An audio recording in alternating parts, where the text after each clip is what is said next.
Om Swastiastu, kami dari kelompok 11. Sebelumnya perkenalkan, nama saya Lo Sukrani. Dan saya Niluh Tuwide Adnyani. Di sini kami akan mempresentasikan materi mengenai struktur umum asam nukleat DNA dan RNA. Ini adalah inti sel. Pada tahun 1800-an, seorang ahli meneliti sebuah inti sel. Kemudian di dalam inti sel tersebut didapatkan suatu molekul yang bersifat asam. Karena molekul tersebut bersifat asam dan berada di dalam inti atau nukleus, maka molekul itu dinamakan asam nukleat. Asam nukleat merupakan suatu polimer nukleotida yang berperan dalam penyimpanan serta pemindahan informasi genetik yang berhubungan dengan pewarisan sifat turunan. Asam nukleat memiliki dua jenis, yaitu deoksiribonukleoeksid atau DNA dan ribonukleoeksid RNA. Asam nukleat memiliki komponen utama, yaitu gula pentosa, gugus fosfat, dan basa nitrogen. Gula pentosa. Gula pentosa adalah monosakarida yang memiliki 5 buah cincin. Terdapat 2 macam gula pentosa yang menyusun asam nukleat, yaitu ribosa dan deoksiribosa. Ribosa yaitu penyusun di dalam RNA, sedangkan deoksiribosa adalah penyusun DNA. Gugus fosfat memiliki 4 atom oksigen. Fosfat penyusun asam nukleat adalah asam fosfat atau asam ortofosfat. Fosfat ini berupa kristal berbentuk ortorombik tak stabil. Fosfat ini tergolong asam lemah atau sedang dan bervalensi 3 jenis garam natrium. Garam natrium tersebut dapat membentuk pada suhu kamar, yaitu natrium fosfat Na3PO4, natrium hidrogen fosfat Na2HPO4, dan natrium dihidrogen fosfat NaH2PO4. Basa nitrogen. Basa nitrogen adalah molekul organik dengan atom nitrogen yang memiliki sifat kimiawi basa. Dalam asam nukleat, terdapat 2 jenis basa nitrogen, yaitu purin dan yang memiliki 2 jenis cincin dan pirimidin yang memiliki sebuah cincin. Kelompok purin terdiri dari adenin dan guanin. Kelompok pirimidin terdiri dari sitosin, timin, dan urasil. Sekarang, apabila mengambil satu molekul dari ketiga komponen asam nukleat, yaitu gula pentosa, gugus fosfat, dan basa nitrogen, serta menggabungkannya, maka akan terbentuklah molekul yang lebih besar. Molekul yang lebih besar ini disebut dengan nukleotida.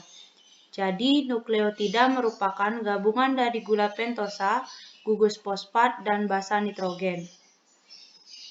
Kemudian, sejumlah besar nukleotida dapat bergabung membentuk susunan molekul panjang seperti pada gambar. Gabungan dari nukleotida ini disebut dengan asam nukleat.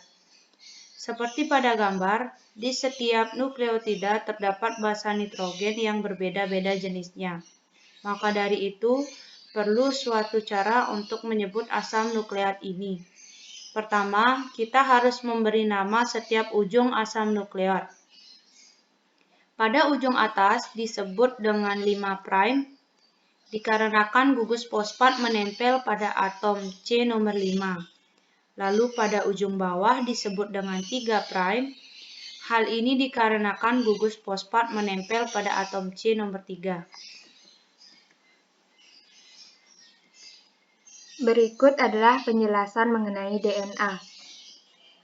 DNA merupakan asam nukleat yang menyusun gen di dalam inti sel. Selain itu, DNA juga terdapat dalam mitokondria, kloroplas, sentrol, plastid, dan sitoplasma. DNA merupakan materi genetik yang membawa informasi dari setiap makhluk hidup dan beberapa virus. DNA dibawa oleh setiap individu ke keturunannya. Struktur DNA terdiri dari suatu molekul besar kompleks dengan dua pita panjang saling berpilin membentuk heliks ganda, atau sering disebut dengan double helix. Selanjutnya, struktur DNA yaitu gula penyusun adalah deoksiribosa, dan bahasa nitrogen DNA yaitu adenin, guanin, sitosin, dan timin. Dan yang terakhir, DNA tersusun dari gugus fosfat. Pada gambar DNA di samping kanan, terdapat pasangan-pasangan dari basa nitrogen, yaitu adenin berpasangan dengan timin dan guanin berpasangan dengan sitosin.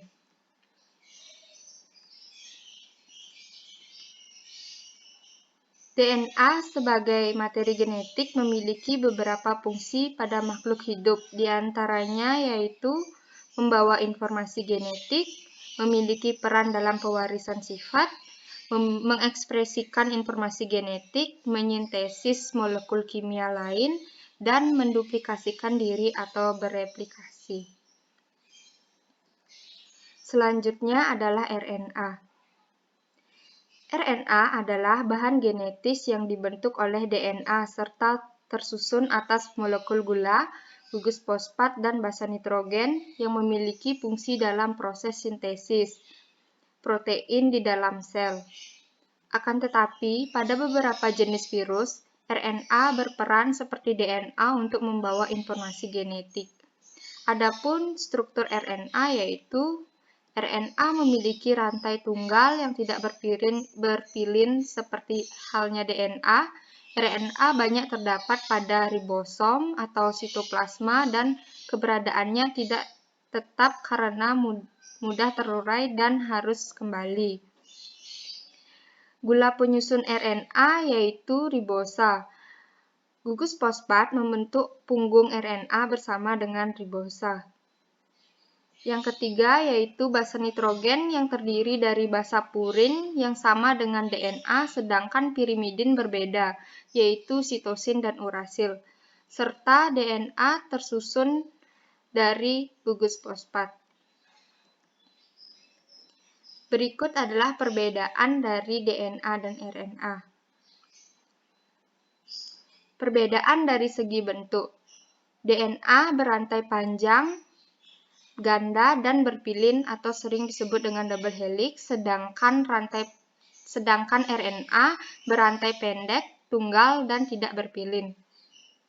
Dari segi fungsi, DNA mengendalikan faktor keturunan dan sebagai materi genetik atau bahan baku untuk sintesis protein, sedangkan RNA mengendalikan sintesis protein.